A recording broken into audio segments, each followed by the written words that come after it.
Now,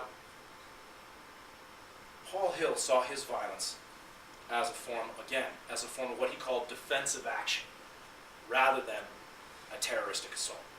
And his justification for killing abortion doctors on behalf of the unborn can be expressed in a very simple syllogism. Point number one, he said, the moral law, which he basically means the Ten Commandments. The moral law requires that we defend the innocent using whatever means necessary and appropriate given the circumstances, including lethal force. Point two, the unborn are among the innocent. Therefore, point three, we must defend the unborn using whatever means necessary and appropriate, including lethal force if necessary. Simple syllogism. Hill says, look, if we must love thy neighbor as thyself, then we must defend thy neighbor as we would defend ourselves. So defend thy neighbor as one would defend thyself becomes essentially his understanding of his defense of his actions. Now is the time to defend the unborn in the same way you defend slaves about to be murdered, Hill shouted to the throng of media awaiting him after he was arrested. In his then in his last statement, right before his execution, his last words, Hill's last words were, if you believe abortion is a lethal force, you should oppose the force and do what you have to do to stop it. May God help you to protect the unborn as you would want to be protected. So you can see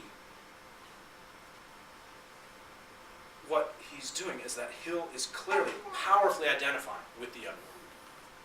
Not just sympathizing, but empathizing, identifying. And he also sees violence as built into the ontology, the very being of what it means to be unborn. In this point, I should probably talk about the difference between a fetus and an unborn. Now, to say that violence is built into the nature of the unborn might sound silly when you think about it, if you're talking about a fetus. In what way is violence built into the nature of a fetus? Of course, it's not.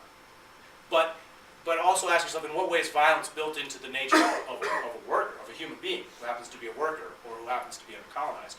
There's nothing in their natural selves that's violent.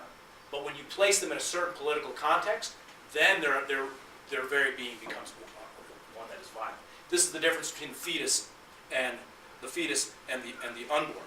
Because for Hill, just like violence is built into the structural identity of proletarian and natives under capitalism and colonialism, Hill believes that violence is intrinsic to the structural position of the unborn in an inherently sinful society in which abortion is not just legal but encouraged, at least in Hill's opinion. In other words, struggle isn't built into the nature of the fetus, but struggle is built into this category of the unborn, because the very concept of the unborn is premised on the fetus's oppressed status in a society in which abortion is legal.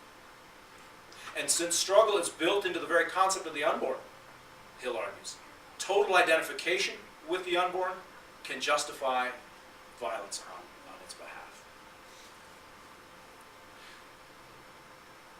So, violence on behalf of the unborn, for Hill, again becomes a form of self-defense, or as he called it, defensive action, even when it involves assassinating abortion providers. And both Hill and Brown see themselves, in many ways, as serving a key role in instigating further struggle. And this is where the role of the zealot, or the extremist, comes in. Because of what the zealot is the zealot is one who is, according to Hill and according to Brown, the zealot is one who's courageous enough to engage in this sort of self-defense, even when it's illegal, even when it's looked down upon, and who's willing to do it regardless of the consequences. But the zealot is one who's willing to do it regardless of the consequences in order to spark the movement. Just like John Brown essentially caused the Civil War. Many people date the beginning of the Civil War with Brown's attack on Harper's Ferry. Hill was confident that what he was going to do is basically start an apocalyptic war that would lead with the abolition of abortion. Now, he was wrong, of course, and but he was wrong. But I don't think that's really the point. Brown was a martyr. Hill is a failed one. But what I think this shows is that both of them show that religious violence is both symbolic and strategic. Right? And I think that this connection of this merging of symbolism and strategy, strategy of means and of ends and means. This merging is inevitable when violence is seen as ontological, and therefore resisting that violence is a form of self-defense. Religious violence is symbolic and strategic, again, because it merges means and ends. The radical abolitionists believe that sticking to principle is actually the most expedient course of action. In other words, they believe that refusing to compromise on their principles, of the principle of immediate unconditional emancipation with no compensation to the master, they believe that refusing to compromise on this principle was also a strategy to achieve that goal. It was a tool for reaching the conscience of the hearer. Or as Garrison put it, we have never said that slavery would be overthrown by a single blow. That it ought to be, we shall always contend. So means and ends, principle and expedience, symbol and strategy, all of these merge for the zealot. Because what the zealot is trying to do is to build a constituency by refusing to compromise and by carrying through on this logic, but again, regardless of the consequences. So for violent American Protestants, means are ends, since violence is part of the very ontology of the oppressed.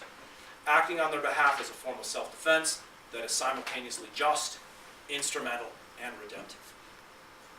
Now, again, the point isn't that Brown is a hero despite his violence, despite the awful things at Potawatomi, or that Hill is a villain because of his violence and terrorism, which is basically the way these guys are commonly interpreted. I think the point is rather that both of their violence emerges from a profound solidarity.